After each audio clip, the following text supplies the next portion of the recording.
रितिका एक गरीब परिवार से थी, जहां उसकी मां और बड़े भाई ही थे। पिता की मौत के बाद घर की आर्थिक स्थिति बिगड़ गई थी और खानदान के लोग उनसे मुंह मोड़ चुके थे। पिता की अच्छी सैलरी के बाद अब घर का खर्च चलता था, लेकिन किसी इमरजेंसी के समय पैसे की कमी हो जाती थी। रितिका की उम्र 16 साल थी, लेकिन उसने केवल छठी क्लास तक पढ़ाई की थी। घर की हालत खराब होने के कारण उसकी मां ने पढ़ाई बंद करवा दी थी और रितिका को सिलाई सिखाई थी। रितिका को भी अपने शौक थे। वह चाहती थी कि उसके पास अच्छे कपड़े और एक मोबाइल हो, लेकिन यह सब उसकी पहुंच से बाहर था। उसकी मां उसे काम में व्यस्त रखना चाहती थी, ताकि घर का खर्च चलता रहे। रितिका का दिल पढ़ाई में था, लेकिन उसकी मां के अनुसार अब उसकी उम्र शादी की थी, पढ़ाई करने की नहीं। एक दिन रितिका ने अपने पड़ोस की आंटी से मदद ली, जो सरकारी स्कूल में टीचर थी, और उन्हें अपनी पढ़ाई का सपना बताया। आंचल दीदी, जो खुद एक गरीब परिवार से थी, रितिका को स्कूल में एडमिशन दिलवाने के लिए तैयार हो गई। हालांकि घर की स्थिति के कारण रितिका को सिलाई का काम भी करना था, ताकि वह स्कूल की फीस और अन्य खर्चे उठा सके। आंचल दीदी ने रितिका को समझाया कि पढ़ाई की अहमियत क्या है और कैसे यह एक दिन उसे सफलता की राह पर ले जाएगी।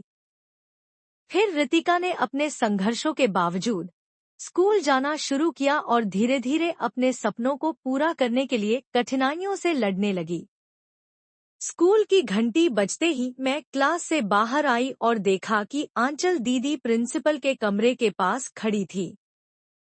उन्होंने ऐसे प्रतिक्रिया दी जैसे कोई उन्हें बुला रहा हो, पर वहां तो कोई नहीं था। थोड़ी देर बाद वह वापस आई।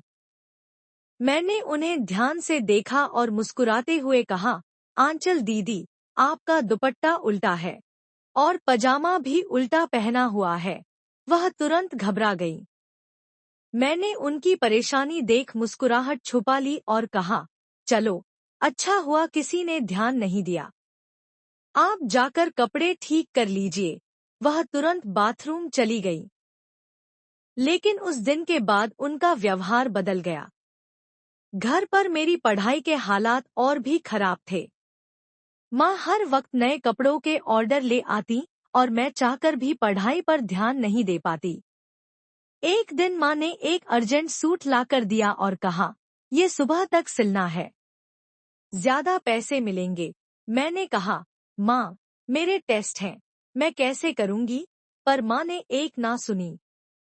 सूट सिलने के बाद मैंने किताबें उठाईं, लेकिन थकान के कारण किताबों पर सिर रखते ही सो गई।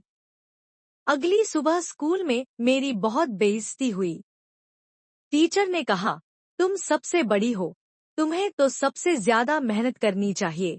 यह सुनकर मेरा मन टूट गया। आंचल दीदी ने मुझसे बात की और कहा, तुम्हें अपनी पढ़ाई पर ध्यान देना होगा। मैंने जवाब दिया, मैं करना चाहती हूँ, लेकिन घर के हालात और माँ की मजबूरियाँ मुझे समय नहीं देती। कुछ दिनों बाद मैंने आंचल दीदी को नोटिस किया कि वह इंटरवल के दौरान अक्सर गायब हो जाती थी। एक दिन उनका पर्स गिर गया।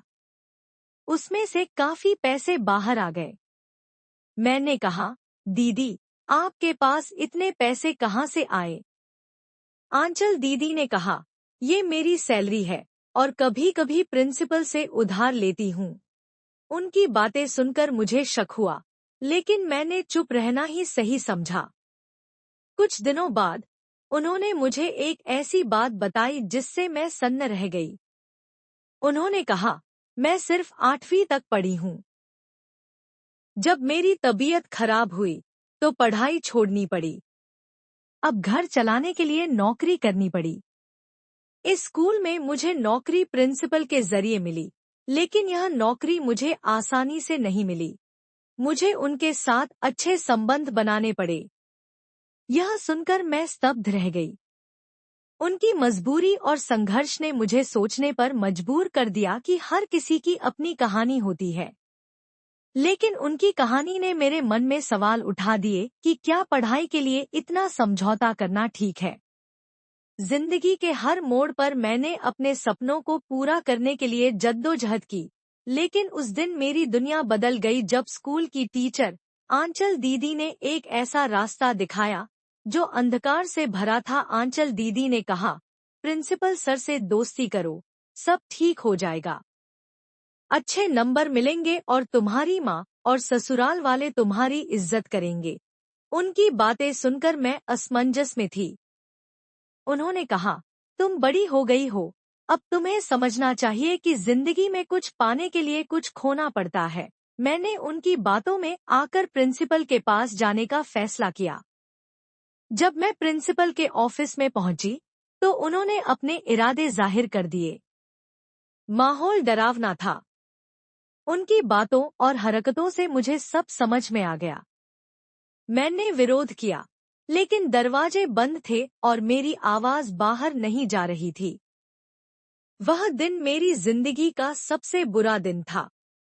घर पहुंचकर मैंने खुद को कमरे में बंद कर लिया। माँ ने कई बार पूछा, लेकिन मैंने कुछ नहीं बताया। मेरे अंदर का दर्द मुझे अंदर से खा रहा था। मैंने स्कूल जाना छोड़ दिया। कुछ दिनों बाद खबर आई कि किसी ने प्रिंसिपल के खिलाफ शिकायत की है। यह सुनकर मेरे अंदर की चुप्पी टूट गई। मैंने सोचा कि अगर मैं चुप रही, तो और लड़कियां भी उनकी शिकार बनेंगी। मैंने पुलिस को सब सच बताया। मेरी गवाही के बाद कई और लड़कियां और टीचर्स भी सामने आईं। प्रिंसिपल को सजा मिली। इस लड़ाई के बाद समाज ने मुझे अलग कर दिया। ससुराल वालों ने रिश्ता तोड़ दिया। माँ ने ताने दिए, लेकिन मुझे किसी की परवाह नहीं थी। मैंने अपने पैरों पर खड़ा होना सीखा। आज मैंने अपनी मेहनत से एक बड़ा बुटीक खोल लिया है। मैंने अपनी जिंदगी को अपने तरीके से फिर से संवारा। अब मैं शादी नहीं करना चाहती। मैं चाहती हूँ कि मेरा नाम एक सफल फैशन डिजाइनर के रूप में लिया जाए। यह कहानी हर उस लड़की को समर्पित है जो मजबूरी और अन्याय का शिकार होती है। अगर हम अपनी आवाज उठाएं, तो बदलाव मुमकिन है। लेकिन अब मैं शादी नहीं करना चाहती। मैं चाहती हूँ कि मैं बहुत बड़ी फैशन डिजाइनर बन जाऊं और अपने शौक को पूरे कर सकूं। दोस्तों, उम्मीद करती हूँ आपको हमारी कहानी पसंद आई होगी। कहानी पसंद आई है तो वीडियो को लाइक करें। चैनल पर नए हैं तो चैनल को सब्सक्राइब करें और हाँ, नोटिफिकेशन बेल को जरूर दबाएं ताकि अगली अपडेट सबसे पहले आपको मिले।